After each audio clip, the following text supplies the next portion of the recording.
வரப்போகிற கார்த்திகை தீபத்துக்கு கண்டிப்பாக இந்த டிப்ஸ்லாம் வந்து உங்களுக்கு யூஸ்ஃபுல்லாக இருக்கும்னு நம்புகிறேன். ஃபஸ்ட்டு டிப் வந்துட்டு நம்ம கண்டிப்பாக வந்துட்டு மண் அகல் விளக்கு வந்து வாங்குவோம். அது வந்து நம்ம தண்ணியில் வந்து ஓவர் நைட் அப்படி இல்லைன்னா ஒரு 4 to 6 ஹவர்ஸ் வந்துட்டு நம்ம தண்ணியில் சோக் பண்ணி எடுத்துட்டோம் அப்படின்னா நம்ம எண்ணெய் வந்துட்டு அதிகமாக வந்துட்டு இழுக்காது, அதேமாரி லீக்கேஜும் வந்து ஆகாது.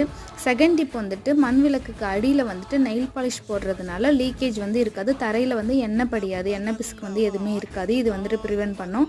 அடுத்து வந்து தேர்ட் டிப் வந்து என்னென்னு பார்த்தோம்னா, மண் அகல் விளக்குக்கு கீழே வந்து ஒரு அட்டைப்பெட்டி இந்த சின்ன சின்ன பீஸாக வந்துட்டு கட் பண்ணி வச்சிட்டிங்கன்னா அதுவும் ஆயில் லீக்கேஜ் வந்து இருக்காது. டிப் 4 வந்து என்னென்னு பார்த்தீங்கன்னா, நம்ம யூஸ் பண்ணக்கூடிய திரியை வந்துட்டு ஒரு 1 hour பிஃபோர் அப்படின்னா இதையும் வந்து ஓவர் நைட் வந்துட்டு எண்ணெயில் சோக் பண்ணி எடுத்தோம் அப்படின்னா அது விளக்குக்கு திரி போடும் போது நமக்கு ஈஸியாக இருக்கும், டைமும் வந்து சேவ் ஆகும். அதுக்கப்புறம் அந்த மாதிரி எண்ணெய் படிஞ்சு அழுக்காக இருக்கிற மண் அகல் விளக்கு எல்லாத்தையுமே வந்துட்டு க்ளீன் பண்ணுறதுக்கு சுடு தண்ணியில் கொஞ்சமாக சோப் ஆயில் அப்படி இல்லைனா வினிகர் லெமன் ஜூஸ் போட்டு வாஷ்